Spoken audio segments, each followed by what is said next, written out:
Bonjour chers auditeurs, bienvenue au Mardi de la Mémoire. Dominique, bonjour. Bonjour Anne. Bonjour professeur Xavier Martin. Bonjour mesdames, Merci. et merci de votre invitation. C'est nous qui vous remercions d'être venus aujourd'hui à cette émission avec tout le respect dû au professionnalisme d'Arnaud. Je dis juste aux auditeurs que nous ne sommes pas le 25 décembre, mais le 25 novembre. Alors, on est quand même à un mois de Noël pile, hein, donc ça se justifie quelque peu. Xavier Martin, vous êtes professeur émérite des universités, de l'université d'Angers. Vous êtes historien des idées politiques et du droit. Nous vous avons déjà plusieurs fois reçu dans nos émissions. Et aujourd'hui, vous venez nous présenter un ouvrage aux éditions Dominique Martin-Morin, Naissance du sous-homme au cœur des Lumières, avec un sous-titre, Les races, les femmes, le peuple.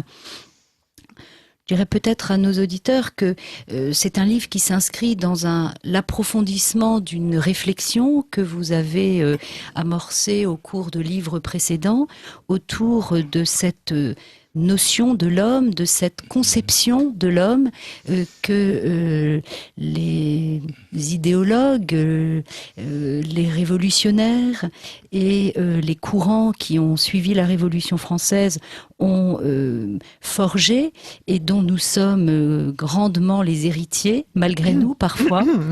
Oui. Nous avons donné pour thème à cette émission un thème que vous nous avez proposé et qui est les Lumières contre l'homme et qui résume extrêmement bien votre ouvrage parce que finalement votre livre consiste à nous sortir d'un postulat. Ce postulat est que finalement sous l'Ancien Régime, l'homme en tant qu'individu n'existe pas, qu'il est sujet d'une organisation hiérarchisée au sein d'une espèce de verticalité qui l'englobe toujours dans un corps auquel il est soumis. Et que finalement les Lumières auraient sorti l'homme de toutes ces formes d'esclavage et auraient fait jaillir des notions libératrices de nation, d'opinion, d'égalité. Et vous nous sortez, vous nous amenez à ramer à contre-courant de ce postulat pour nous expliquer véritablement ce qu'est la conception par les hommes des Lumières de l'homme. Oui, alors c'est très étonnant parce que les Lumières passent pour avoir exalté l'homme individuel contre toutes les contraintes que vous rappeliez, qui beaucoup plus que des contraintes étaient des éléments de protection de l'individu, étaient des amortisseurs entre l'individu et le pouvoir. On l'a bien vu quand tous ces amortisseurs ont été supprimés sous la Révolution, où il n'est plus resté que l'individu face à une minorité extrêmement efficace dans la dictature. Les Lumières, donc, ont la réputation d'avoir exalté l'homme contre tout cela. La réalité est très différente. Les Lumières, je le dis, ça peut paraître extrêmement étonnant. Vous qui avez eu la gentillesse et le mérite de lire mon livre, vous n'êtes pas surprise, mais les Lumières ne croient pas en l'unité de la nature humaine. Elles ne croient pas dans l'essence de l'homme. Elles désintègrent l'homme. Il n'y a plus que des animaux qu'on appelle hommes parmi tous les autres animaux. Et le reclassement, puisque l'esprit a tout de même besoin de classer les êtres animés, le reclassement se fait selon les critères des philosophes. C'est Georges Gusdorff qui avait dit que un des grands passe-temps des Lumières, c'est de chercher des critères de l'humanité. Visiblement, ce grand historien ne se rendait pas compte de l'énormité de l'exactitude qu'il proférait là. Et il est vrai que les hommes des Lumières ont passé beaucoup de temps, moins d'ailleurs à essayer de déterminer qui est homme, qu'à déterminer qui ne l'était pas. Et qui est homme au total, eh bien, c'est par défaut le résidu, ce sont les philosophes eux-mêmes. Donc, la véritable progression dans le règne de l'animalité n'est pas de l'huître dont ils aiment bien partir symboliquement, de l'huître à l'homme, c'est de l'huître au philosophe, puisqu'il n'y a pas de butoir particulier, il n'y a pas de seuil pour entrer dans l'humanité. Simplement, les plus intelligents au bout, visiblement, ce sont des hommes. Alors, les exclus sont en nombre très considérable, comme vous l'avez constaté. Alors quand je dis exclus de l'humanité, c'est plus complexe que cela, hein, mais c'est une tendance, c'est une propension marquée, et qui, lorsqu'elle se fait consciente, est très appuyée. Les exclus de l'humanité, bien, ce sont les ethnies exotiques, ce qui fait beaucoup de monde à la surface de la Terre. À la décharge des philosophes, ce sont des gens qui sont quand même loin, donc il y a un doute sur leur différence avec des bêtes. On peut encore essayer de relativiser cette grave atteinte à l'unité humaine, mais sous-humanisation également des femmes, de l'espèce féminine, comme dit Voltaire plusieurs fois, et sous-humanisation du peuple en général, des paysans tout particulièrement, mais également du petit peuple des villes qui est très mal considéré. Et bon, je ne vais pas proférer des évidences trop violentes en disant évidemment que l'excuse de l'extranéité que j'ai essayé de leur trouver vis-à-vis des exotiques, elle ne vaut pas pour l'espèce féminine, ni pour les paysans au milieu desquels ils vivent, et du travail desquels souvent ils vivent d'ailleurs. Ça fait beaucoup de monde, hein, tout ça. Ça fait beaucoup de monde. C'est très étonnant. C'est très étonnant. Juste une petite remarque, professeur Xavier Martin, si vous me le permettez. Vous avez utilisé le mot réalité. La réalité est tout autre. En fait, c'est presque réducteur, voire inapproprié peut-être d'employer ce mot, parce que la réalité, c'est-à-dire les faits, nous ont montré que les Lumières, ou en tout cas leurs descendants, étaient contre l'homme.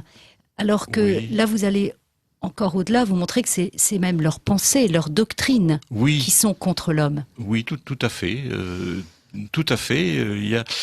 Il y a un refus de reconnaître les essences philosophiques en général, et donc une essence de l'homme en particulier, et c'est évidemment quelque chose de très important, ce particulier. Leur pensée est logiquement fondée sur ce refus-là. Alors on peut peut-être vous poser, Xavier Martin, une première question concernant cette appellation de lumière. C'est une appellation qui est contemporaine des personnages et non pas une appellation postérieure. Dès l'époque de ces philosophes, c'est-à-dire bien avant la Révolution française, ils utilisent eux-mêmes ce qualificatif. Oui, alors ils ne l'utilisent pas autant que nous l'utilisons vis-à-vis d'eux. Ils ont conscience d'appartenir à une élite éclairée, et l'expression la plus courante dans laquelle figure le mot lumière et qu'on entend chez eux, qu'on lit sous leur plume plus exactement, c'est dans ce siècle de lumière. Alors le siècle de lumière, c'est le moment où ils vivent et qui est un moment tout particulier d'exaltation d'une certaine intelligence humaine, la leur, et dont ils sont les représentants. Ils ne disent pas « nous sommes les Lumières, nous sommes les philosophes des Lumières », on ne rencontre pas cette expression, c'est une expression évidemment tout à fait légitime et commode que les historiens ont créé après, mais la notion de lumière auto-valorisante est bien de leur époque.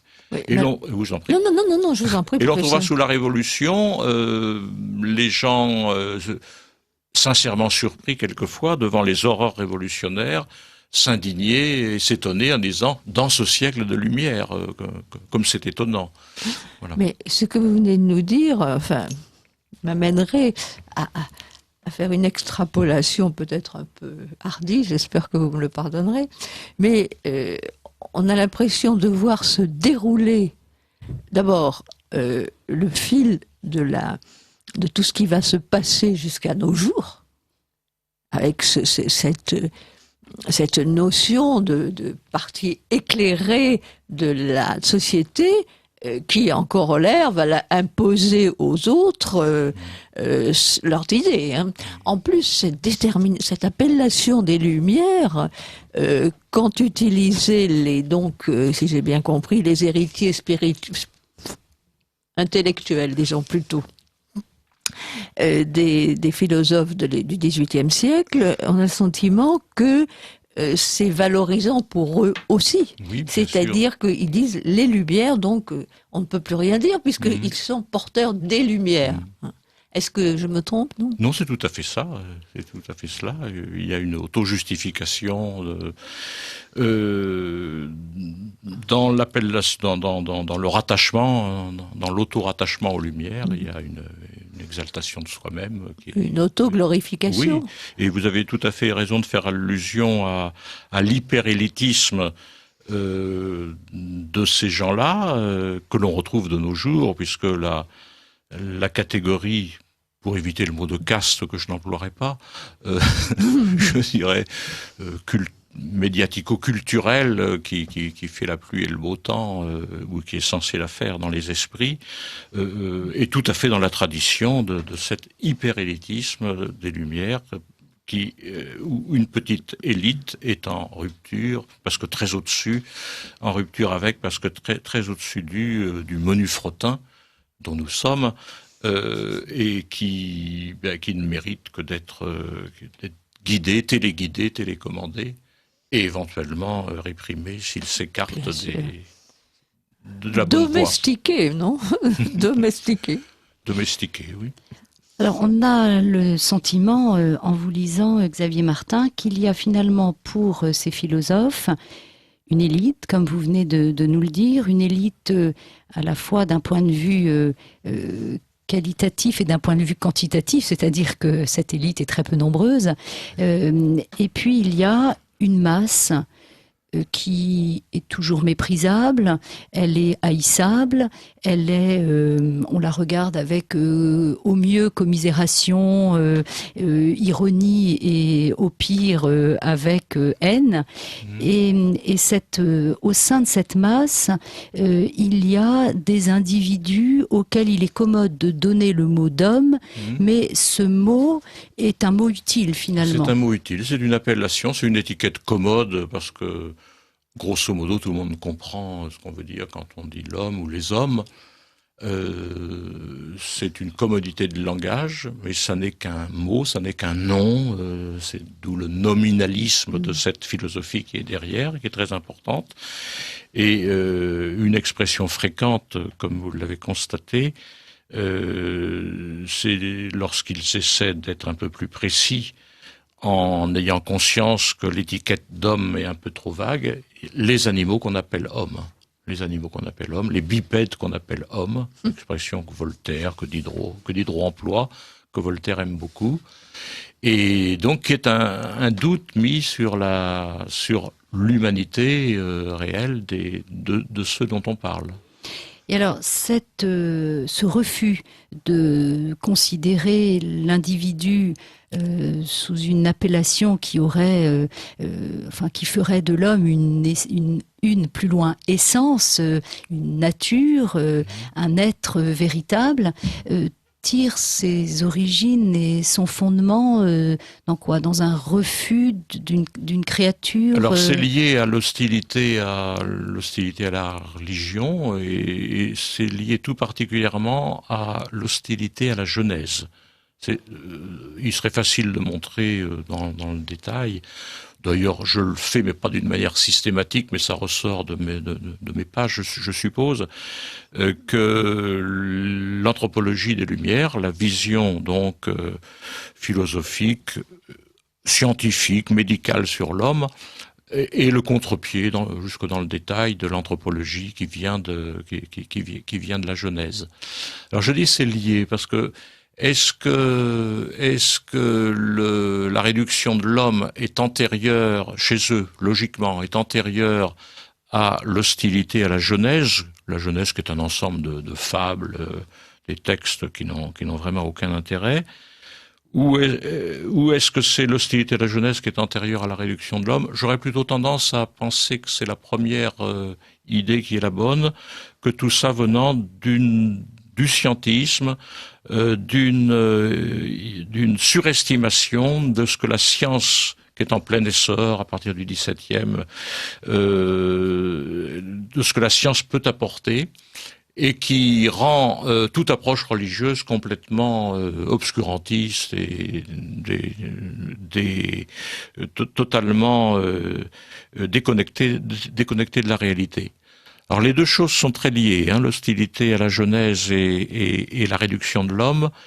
J'ai tendance à penser que l'hostilité de la Genèse vient juste après, au moins dans la logique. Ce qui compte, c'est ce que Newton a apporté. Newton a montré qu'avec des formules relativement simples, on pouvait expliquer des choses extrêmement importantes de l'univers. Newton, son grand livre, c'est 1687. Au même moment, 1690, on a l'anthropologie de Locke. Locke, qui, comme Newton, est anglais, qui, comme Newton, n'est pas catholique, et c'est évidemment important comme pour avoir du crédit auprès des philosophes. Et Locke donne cette anthropologie mécaniste de l'homme, où tout en l'homme est réduit aux sensations, et les sensations fonctionnent mécaniquement. Et alors, ce qui se passe dans la philosophie du XVIIIe, c'est que l'engouement de ces non-savants ou de ces demi-savants, mais c'est moins que ça, de ces non-savants pour la science de Newton, leur fait couvrir abusivement l'anthropologie de Locke par le prestige de Newton. Donc Locke est scientifisé, sa vision réductrice de l'intériorité humaine a le crédit scientifique de Newton en prime. On est là au cœur de la vision des Lumières sur l'homme, donc au cœur de notre problème. Et je vous en prie. Est-ce qu'on ne peut pas mettre quelques petites excuses à ces... Mais je n'accuse personne. non, excuser n'est pas forcément une réponse à une accusation. Bien sûr, c'est une petite nuance ou une tentative d'explication.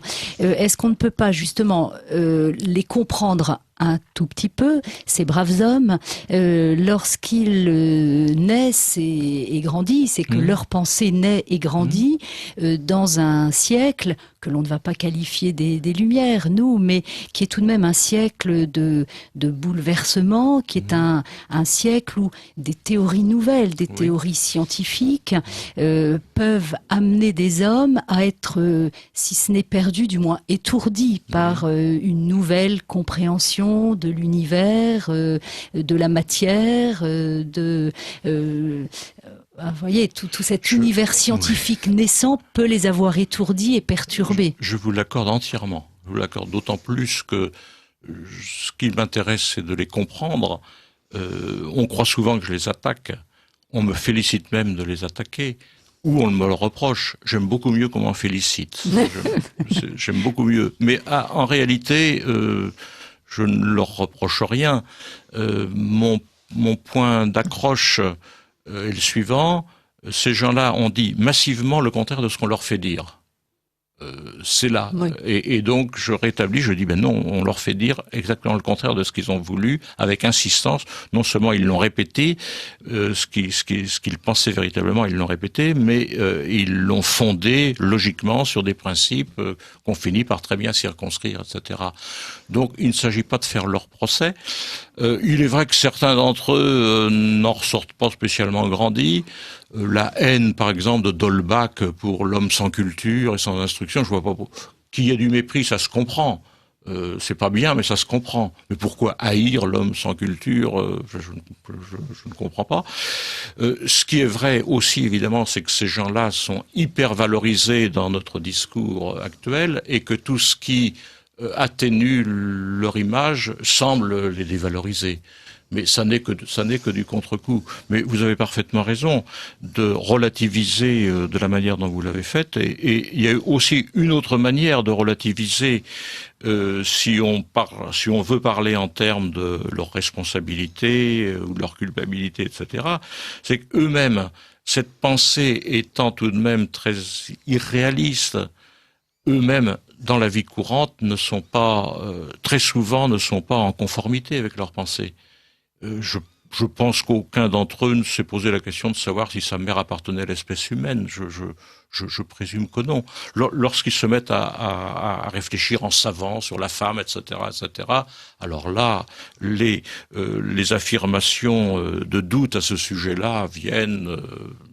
Mais dans la vie courante, je ne pense pas que, non seulement je ne pense pas, mais il est évident que de temps en temps, il s'exprime comme s'il y avait une nature humaine, etc. Il reste que le fait que, dans les grandes occasions, et quand ils se posent en penseurs, ils aient tendance à nier cela, c'est là qu'est l'important, et ça peut avoir des conséquences. C'est pour ça qu'il était plus simple à Rousseau d'abandonner ses enfants. Vous dites qu'il était plus simple à Rousseau d'abandonner ses enfants, puisque, oui, comme vous dites, se serait-il posé la question de savoir si sa mère ou la mère de ses enfants était une personne, il aurait peut-être conçu les choses différemment. Je ne sais pas. Thérèse Levasseur, comment la considérait-il? Il dit qu'elle était stupide et bornée. Elle était stupide et bornée, mais comme stupide et borné, ce sont les deux grands qualificatifs qu'il accorde à son bon sauvage. C'est peut-être pas péjoratif. Il y a un doute. Il y a un doute. Ouais. Donc, je propose ce doute à votre méditation et à celle des auditeurs. Eh bien, justement, je voulais rappeler à nos auditeurs qu'ils sont à l'écoute de Radio Courtoisie et que nous avons le très grand plaisir de recevoir aujourd'hui le professeur Xavier Martin pour son dernier ouvrage « Naissance du sous-homme au cœur des Lumières, les races, les femmes, le peuple » aux éditions Dominique Martin-Morin. Et je dois communiquer aux auditeurs de Radio Courtoisie qui n'étaient pas dimanche à cet anniversaire, à ce déjeuner anniversaire sur la péniche Les Calanques qui était vraiment très très réussi. Et cette année en plus, je vais leur donner des regrets ou plutôt des envies pour l'année prochaine. C'était bon. Le déjeuner était bon. Donc ça c'est très important. Nous avons été favorisés par un temps remarquable. Enfin, tout était de la partie pour une grande réussite.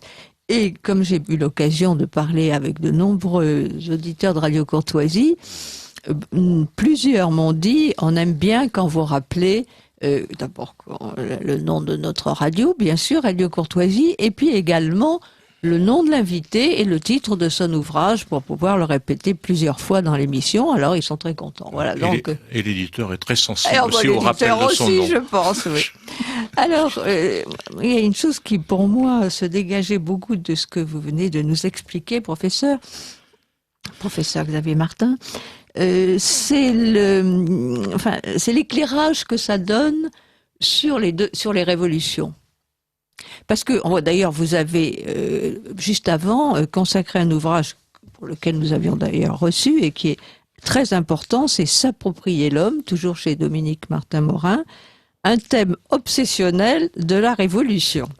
Et on voit très bien, à travers ce principe de la minorité qui devient la minorité agissante, je dirais, que les révolutions sont basées, je l'entendais encore dire à notre antenne il y a peu de temps, les révolutions sont faites par des minorités agissantes, et ces minorités agissantes, elles reflètent tout à fait ce que vous dites. Agissantes et manipulantes. Et manipulantes, bien sûr. Oui. Bien sûr. Donc c'est le sentiment qu'on a en vous lisant et en vous écoutant.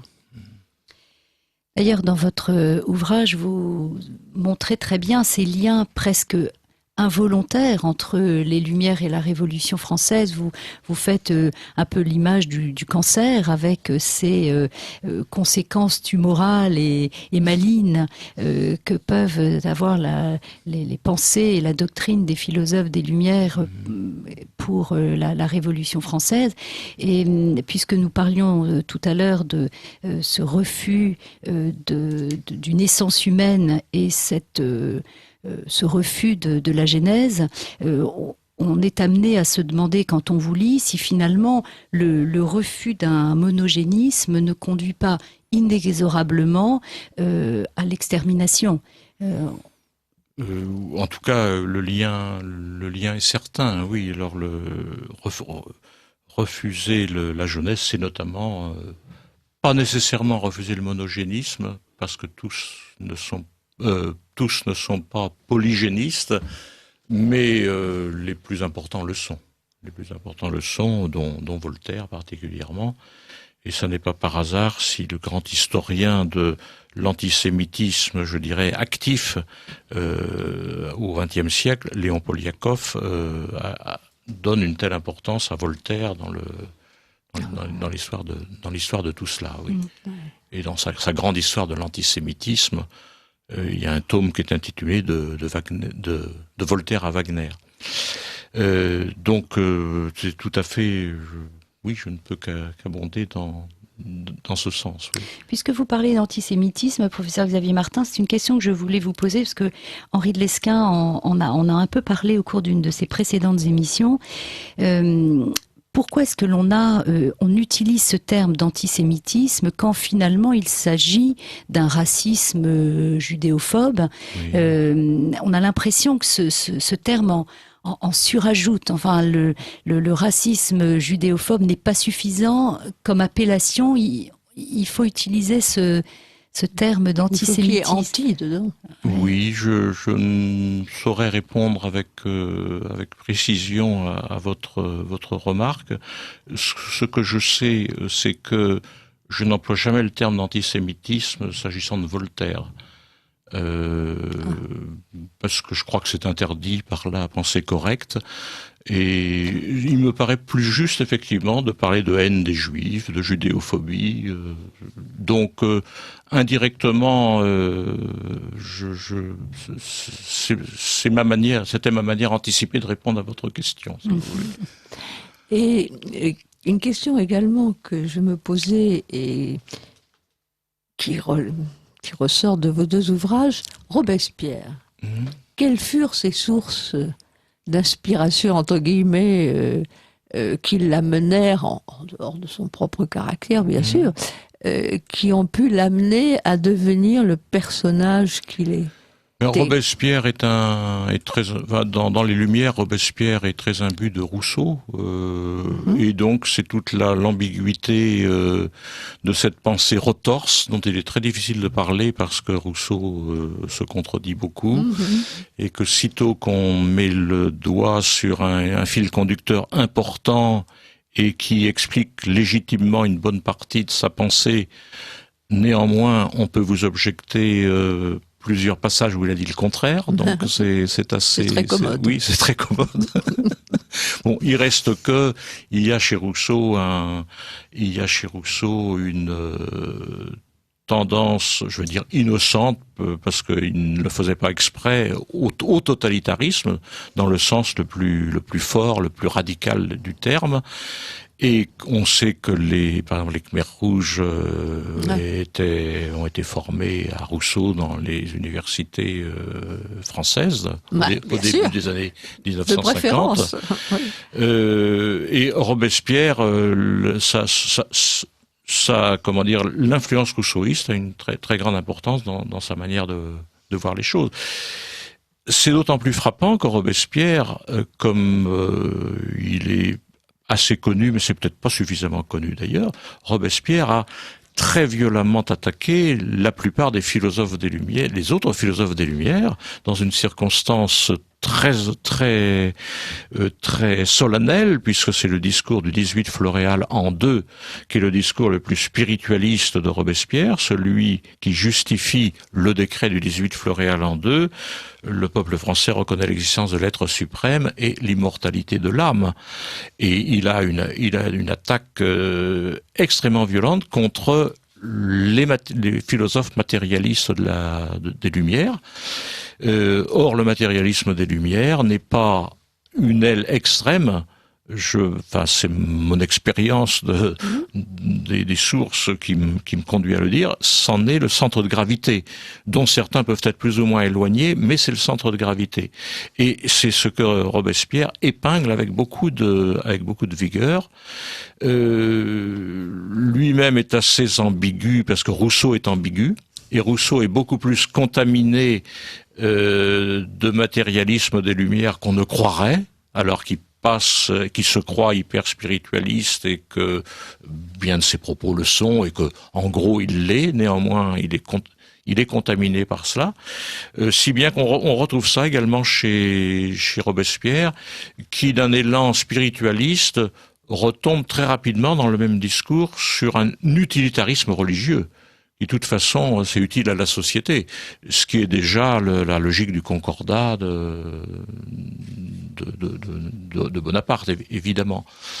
Alors, il y a une phrase dans ce discours que je trouve très juste, mais qui ne touche pas sur le fond des choses, qui ne touche pas sur les doctrines à propos des philosophes des Lumières. Robespierre dit « Ils étaient fiers dans leurs écrits et rampants dans les antichambres ». Alors ça, on peut les sources de l'époque corroborent parfaitement ce jugement. Mais ce que vous dites sur la complexité de la pensée de Rousseau se retrouve dans la totalité de votre ouvrage concernant ces philosophes. On a l'impression d'une pensée et d'une doctrine extrêmement complexe, et eux-mêmes sont parfois pris au piège de leur propre complexité. Ce que vous dites notamment sur leur mépris de l'être exotique, de ces, oui.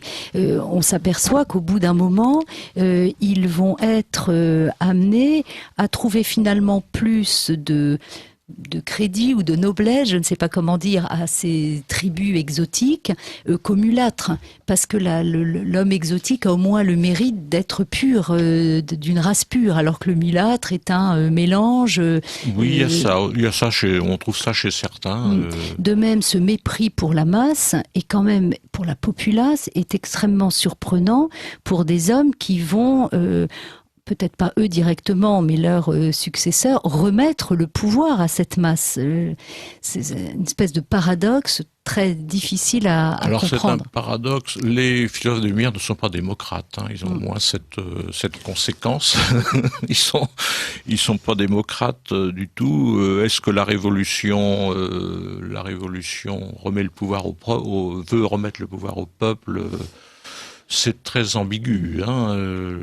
Les moments où elle le dit le plus, c'est là qu'elle cherche le plus à contrôler le peuple pour que surtout le peuple ne fasse pas de bêtises avec ce qu'on fait semblant de lui concéder. Donc je trouve pas que la contradiction est tellement là. Elle l'est dans le discours de nos jours qui consiste à exalter le peuple en exaltant les Lumières, et plus encore au nom des philosophes des Lumières. C'est aberrant. Non, mais justement, c'est la manipulation. Ils se servent du peuple. Ils se servent surtout de la démocratie, du principe démocratique pour asseoir leur forme de dictature. Et de l'idée du peuple plus que du peuple. Enfin, c'est l'idée du peuple qui est exaltée. Bien sûr. La preuve, c'est que quand il faut faire un référendum, pardonnez-moi cette expression familière, mais ça coince sérieusement. Et on est condamné à ne pas en tenir compte s'il n'est pas positif. On n'a qu'à voir pour l'Europe ce que ça a donné. Donc, et d'ailleurs, excusez-moi, Anne, mais moi je trouve que c'est une des choses les plus lumineuses de votre ouvrage, de vos ouvrages en général, c'est cet éclairage pour notre temps. On ne peut, à mon avis, on peut difficilement comprendre notre temps et surtout les hommes politiques entre guillemets de notre temps si on n'a pas cette base de compréhension qui est à l'origine du problème qu'on n'a pas. Enfin, on se rend compte que en plus de 2 siècles, on n'a pas du tout abandonné ça. Au contraire, on est en plein épanouissement, j'allais dire. Alors, je parle peu de notre temps. Oui, bien sûr. Mais j'y pense sans cesse. Oui. D'abord, le mensonge que ces écrits laborieux démontent, et le mensonge actuel, c'est un mensonge actuel, extrêmement actuel, c'est le mensonge des médias, des écoles. Donc tout ça est très actuel. Et puis, il est peu nécessaire de mettre les points sur les i, les auditeurs et les lecteurs s'en rendent compte par eux-mêmes. Toutes les dérives bioéthiques actuelles découlent de cette négation d'une essence humaine. À partir du moment où il n'y a pas d'essence de l'homme, on comprend très bien que l'humanité de l'embryon soit pas reconnue. Il y a une logique. En tout cas, ça aide beaucoup. Ça ne peut qu'aider beaucoup, etc. Tout ce qui est l'irrespect du caractère sacré de l'homme, de la personne humaine dans la bioéthique contemporaine sous de multiples aspects vient en droite ligne de ça. Et c'est explicite. La médecine des Lumières est très explicite sur tout ça. C'est pas seulement comment dire des choses qui découleraient après logiquement. Et bon, il y a quelques années, j'avais publié Régénérer l'espèce humaine, oui. Utopie médicale et lumière. J'avais eu tort de ne pas préciser utopie médicale, eugénisme et lumière, parce que l'idée eugéniste est déjà très, très présente dans les Lumières. Et les horreurs que Sade peut écrire à ce propos sont vraiment très représentatives de la pensée des Lumières. C'est pas de la marginalité. Sade, c'est le ver grossissant des Lumières. C'est le cas limite. Donc, c'est chez lui qu'on trouve au maximum certains traits des Lumières. Qu'il ait cru à ce qu'il écrivait ou qu'il n'y ait pas cru, parce que peu importe, s'il y a cru, il est un très bon représentant du siècle. S'il n'y a pas cru, le fait qu'en poussant à la limite les choses du siècle, il écrit ces choses-là, a la même signification pour l'historien. Le témoignage est là. Mais il y a des citations que vous faites d'auteurs, donc des philosophes des Lumières, qui sont effectivement d'une contemporanéité assez étonnante. Quand Helvétius dit tout jusqu'à l'humanité est dans l'homme une acquisition. Oui. Famille de médecins, oui. Helvétius. Oui. Son père et son grand-père étaient médecins, puisque son père était le médecin de Marie Lesinska. Oui. Ce qui montre qu'il n'était pas éloigné d'un service de cour. Les grands médecins matérialistes des Lumières sont très proches, soignent les rois. Oui. Oui, il ne faudrait pas croire que dans les familles royales, on se soit toujours entouré de personnes et de formateurs, qui forment les enfants royaux, bien sûr. Tout à fait dans la ligne souhaitée par les parents, j'allais dire. C'est frappant. On voit bien, par exemple, Michelet forme la princesse Clémentine, la plus jeune des enfants de Louis-Philippe et de Marie-Amélie, alors que Marie-Amélie est une femme extrêmement pieuse. Et qu'est-ce qui se passe? C'est finalement la monarchie de Juillet qui met fin à ses premiers, à son poste, à son rôle au Collège de France. Puis après, ça ira plus loin. Mais on voit très bien que Michelet, qui est un anticlérical viscéral, a formé, il a des cours d'histoire, bien sûr, mais il a formé une fille, la fille de la reine Marie-Amélie, qui est une femme d'une grande piété. Donc on voit bien que ce n'est pas le seul exemple, certainement. Oui, et au XVIIIe siècle, c'est assez net, quoi, l'osmose entre un certain nombre des plus grandes familles et puis ce personnel des philosophes à travers des postes de précepteurs ou de lecteurs ou de bibliothécaires, ou tout simplement quand ces gens-là ont suffisamment de richesse personnelle comme relation, ce qui est le cas de Voltaire, eh bien c'est très marqué, oui. Mais Helvétius est infirmier général. Oui, c'est un infirmier général, donc c'est un des grands privilégiés de l'Ancien Régime. C'est un seigneur qui a son château de Voré dans le Perche et qui est quelqu'un qui profite parfaitement de tout. Établi. Comment ? Il est établi c'est un notable établi. Tout à fait. Et d'ailleurs, je faisais allusion à l'attaque de Robespierre tout à l'heure. Helvétius est l'objet d'un traitement particulier par Robespierre sous la Révolution, En décembre 92, au Club des Jacobins, Helvétius fait descendre le buste d'Helvétius et le fait briser. Parce qu'il est matérialiste et parce que les matérialistes attaquaient, il est matérialiste encyclopédiste, ce qui pour très approximativement, en tout cas pour Robespierre, veut dire à peu près la même chose. Et c'était les gens qui étaient coupables d'avoir attaqué Rousseau, ce qui était largement vrai, même si Rousseau, ça m'a dit, de la persécution lui faisait exagérer tout ça. Donc la réalité, à défaut d'être inextricable, elle n'est pas inextricable, mais elle est un peu composée, c'est certain. Alors, s'il y a une acquisition possible d'une forme d'humanité, comment, pour ces philosophes des Lumières, peut-on progressivement devenir un homme? Ah, ça, alors...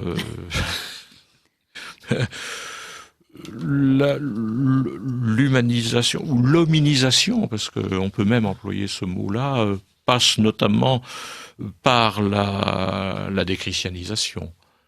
Et là, les philosophes, notamment quelqu'un comme Voltaire, sont en proie à une contradiction, à une tension interne qui peut faire une contradiction. C'est que la religion est d'une extrême utilité pour tenir le peuple tranquille. J'y faisais allusion tout à l'heure en parlant de Robespierre, chez qui cette vision-là reparaît, ce qui est assez logique au soir d'un siècle comme ça. Et vous avez, je vais m'en tenir à Voltaire parce que c'est le cas le plus marqué, mais on pourrait le dire d'autres aussi. Voltaire est un partisan acharné de l'éducation religieuse du peuple et de l'éducation dans la religion qui est là. Et par ailleurs, il estime que le progrès des Lumières, mais auquel le peuple en réalité n'est pas appelé, il le dit d'ailleurs suffisamment, le peuple ne mérite pas qu'on l'instruise, ne mérite pas. Il pourrait dire c'est impossible ou c'est pas réaliste. Il dit ne mérite pas. Il n'est pas digne que. Il dit ça aussi. Il n'est pas le seul d'ailleurs à dire ça, à employer ces mots-là. Le peuple ne mérite pas. Le peuple n'est pas digne de. Eh bien, le peuple, il faut qu'il reste sous l'emprise du clergé, sous l'emprise de la foi catholique. Sans quoi, dit-il, mes paysans me voleront mon blé et mon vin. Ce qui est au moins le mérite de la clarté. Alors on trouve ça chez Rousseau aussi, le caractère utilitaire de la religion. Chez Rousseau, la nuance, c'est la soumission du peuple à la religion, ça soulage le travail des gouvernants. Chez Voltaire, ça favorise la tranquillité des possédants. C'est la nuance entre les deux. Mais ça soulage aussi les gouvernants. C'est l'opium du peuple ? Tout à fait, tout à fait. Et quelqu'un, je crois que c'est un contemporain de la fin des Lumières et de Bonaparte, a dit à très juste titre, je crois que c'est Molé, le comte Molé, a dit à très juste titre que lorsqu'il y a eu le Concordat, Robespierre, pardon, pas Robespierre, excusez-moi, l'État de Bonaparte rémunérant le clergé pour enseigner la foi au peuple, c'est Voltaire à Ferney rémunérant un instituteur pour apprendre le catéchisme aux enfants, ce qui est tout à fait vrai. Ce raccourci et de la part d'un contemporain, c'est toujours très intéressant de voir que des contemporains qui n'avaient pas le recul que nous avons ont pu voir aussi juste. Alors, je vais rappeler à nos auditeurs qu'ils sont à l'écoute de Radio Courtoisie et que nous avons le très grand bonheur de recevoir aujourd'hui le professeur Xavier Martin pour son ouvrage, mais pour d'autres aussi, bien sûr, mais principalement pour son ouvrage « Naissance du sous-homme au cœur des Lumières, les races, les femmes, le peuple » aux éditions Martin Morin. Je souhaitais vous poser une question, professeur Xavier Martin. Vous avez des signatures prévues dans peu de temps à Villepreux. Voilà, à Villepreux. À Renaissance catholique. Voilà, c'est ça, le 7 décembre. Oui, c'est ça, oui. Oui, c'est ça. Donc, que les auditeurs de Radio Courtoisie qui voudront non seulement acquérir votre ouvrage, qui est un ouvrage de base, hein, c'est ce qu'on appelait on disait autrefois pour les femmes un fond de garde-robe. Oui. Eh bien là, je dirais c'est un fond de bibliothèque. Oui. Vraiment, c'est un livre fondamental. Je peux difficilement vous dire oui, mais je vous dis pas non. Bien sûr. Donc, et ils pourront en plus en converser avec vous entre deux conférences. Je vois souvent des auditeurs de Radio Courtoisie aux séances de signature et c'est toujours des contacts très agréable, très stimulants et encourageants pour continuer. Donc vous serez le 7 décembre, donc dans pas longtemps. Est-ce que l'on peut envisager, professeur Xavier Martin, je précise que c'est vraiment une question qui ne part pas de ma lecture de votre ouvrage, parce que je n'ai pas eu l'impression que vous en parliez, mais en vous écoutant et en vous lisant, je me suis demandé cela, puisque les philosophes des Lumières n'en sont pas à une contradiction près. Est-ce qu'ils n'ont pas une espèce d'impression d'élection finalement? Est-ce que ces hommes ne sont presque pas des hommes élus Alors vous mettez le doigt sur un problème et un dossier très important. S'il y avait une logique rigoureuse dans le rythme de mes publications, le prochain livre serait consacré à l'hyper-élitisme des philosophes et donc soulèverait ce problème-là. Bah écoutez, voilà. Alors, soulèverait ce problème-là. La réponse logique selon la logique de leur propre pensée, c'est qu'ils sont des sortes d'accidents de la nature. La nature a réussi en eux, machinalement, parce que c'est la nature machinalement qui produit les êtres animés en général, donc les animaux qu'on appelle hommes, donc les philosophes aussi. Il se trouve qu'accidentellement, la nature forme des gens au-dessus du lot. C'est donc ni leur faute ni leur mérite, c'est ainsi. Et voilà, ça ne peut pas être une élection autrement, pas une élection divine, mais voilà non pas l'explication logique que l'on peut donner, avec laquelle on peut justifier leur prééminence, mais l'explication logique qui naît de leur propre pensée à eux et qui de temps en temps affleure. Cette idée-là affleure de temps en temps. Et on le voit également dans leur conception d'une supériorité de la race européenne. Il y a une élection alors ces accidents de la machine auraient produit des accidents quasiment à chaque fois dans les mêmes pays. Oui, mais alors la supériorité de la race européenne, c'est par défaut, c'est en sous-estimant les autres qu'on laisse évidemment émerger. Mais je dirais c'est davantage cette supériorité. Je vais dire de la race blanche, si toutefois ces mots passent, je ne sais pas. Ah non, mais c'est tel que les philosophes des Lumières. Ce sont eux qui. Mais oui, vous savez que par les temps qui courent, on tremble tout de suite. Oui, mais à partir du moment où ça exprime c'est même que pas, disent les philosophes. Ça n'est même pas une idée, ça n'est même pas un principe, c'est une évidence tout simplement. Oui, pour eux en tout cas. Oui, bien sûr. Oui. Pour eux, voilà. Donc c'est pas notre propos et personnel. le fait qu'ils en émanent, évidemment, pour eux, est un argument supplémentaire. Nous n'avons aucun propos raciste dans cette émission, ça c'est bien connu. Mais en vous lisant, professeur Xavier Martin, j'ai eu perpétuellement en tête cette admirable réponse que le professeur Lejeune avait faite un jour à un journaliste qui, pour le piéger, lui avait demandé, à son avis, de quelle couleur était Adam. Il avait dit, je ne sais pas quelle est la couleur d'Adam, ce que je sais, c'est qu'il était couleur d'homme. Oui. Et on est... Voilà. Ça, c'est de l'anti-trait d'union lumière. Ah, tout à fait. C'est de l'anti-Voltaire. Il y a des passages de Voltaire qui sont pris directement, qui sont abattus directement par ce trait. Oui. Je trouve que c'est une très très belle formule. Oui. Adam était couleur d'homme. Oui. Et Tout à fait. un point très intéressant dans votre ouvrage, professeur Xavier Martin, c'est ce que vous expliquez de la haine de Voltaire à l'égard de cette populace jusque dans les origines du christianisme. Il a une façon d'expliquer que dès les origines de cette religion Oni, il y avait une prédilection pour les gueux. Voilà. Les gueux, les déclassés, les gens les plus méprisables de la société, la lie du peuple, c'est un mot qu'il emploie. Alors, il fait d'une pierre deux coups. Une pierre deux coups parce que son mépris du christianisme et son mépris du peuple, là, sont assouvis simultanément. Et il insiste beaucoup là-dessus, sur la vile extraction des premiers prêcheurs et des premiers convertis. Ça lui permet au passage d'ailleurs aussi quelques giclées de haine contre les Juifs qui étaient dans les premiers convertis par hypothèse. Oui, on sent que plus que Jean-Baptiste et Jésus, il déteste Saint Paul.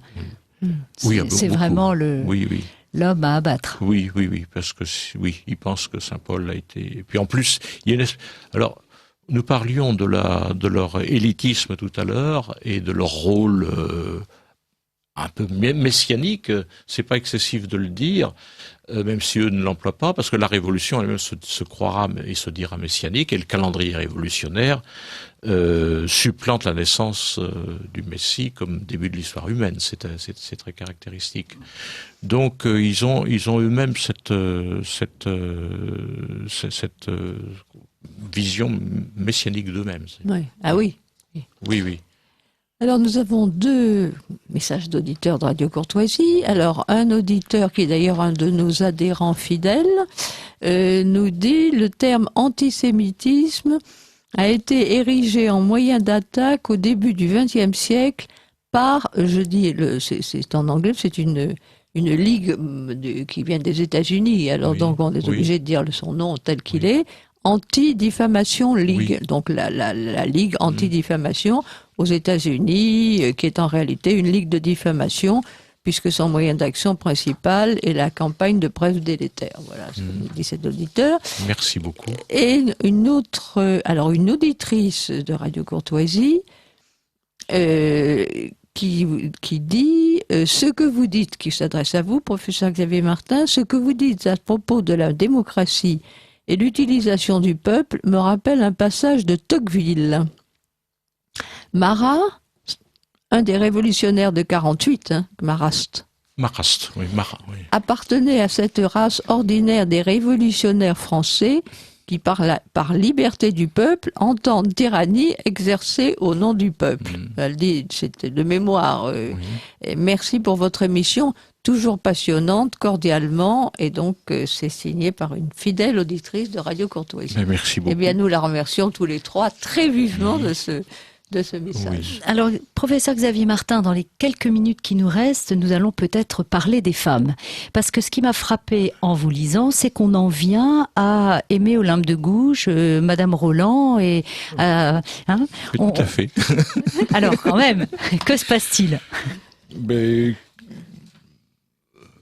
Olympe de Gouges, j'aimerais consacrer une étude à Olympe de Gouges. Je vous donne des idées ce matin. Bonne idée, deux livres émergent parce que déjà. Olympe de Gouges, quand je vois Olympe de Gouges donnée comme la représentante, un bon symbole d'un féminisme radical, exalté, etc. Des os de poulet qu'elle jetait de sa fenêtre le vendredi saint. Je suis vraiment sceptique parce que c'est une personne qui, dans tous les écrits que j'ai dépouillés d'elle, j'ai pas tout lu probablement, mais j'en ai beaucoup dépouillé, me paraît à l'époque révolutionnaire d'un grand bon sens sur le déroulement des événements.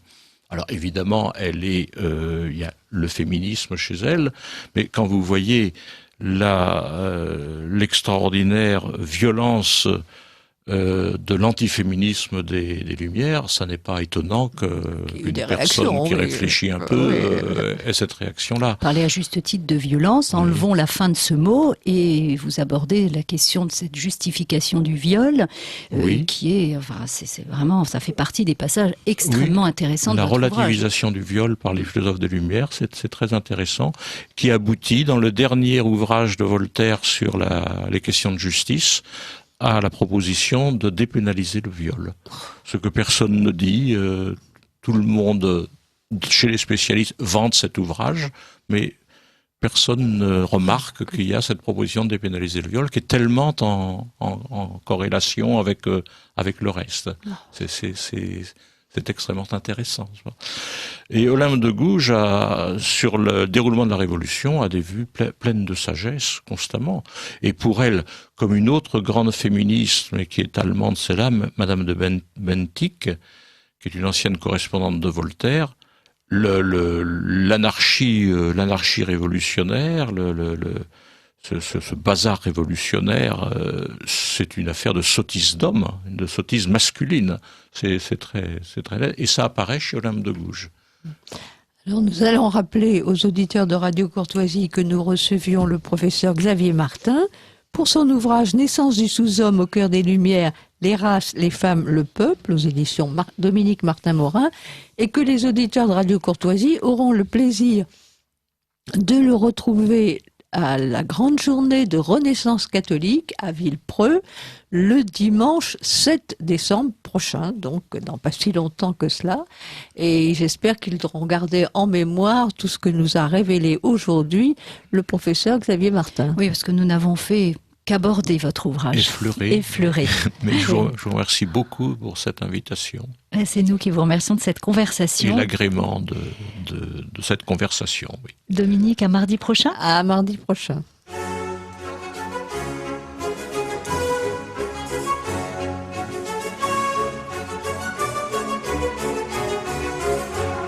Ici Radio Courtoisie, la radio libre du pays réel et de la francophonie.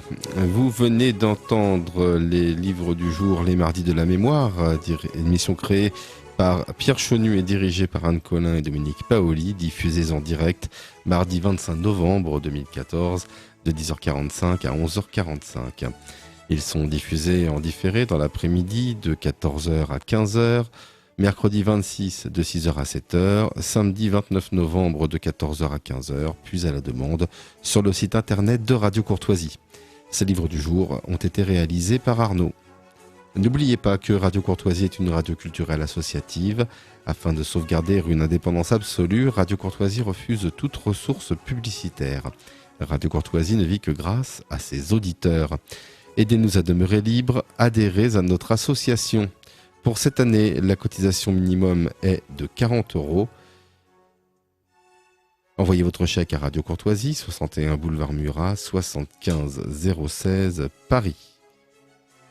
Nous pouvons vous faire parvenir un enregistrement de ces livres du jour. Commandez le CD-ROM pour le prix franc de port de 9 €, 6 € seulement si vous êtes adhérent de notre association.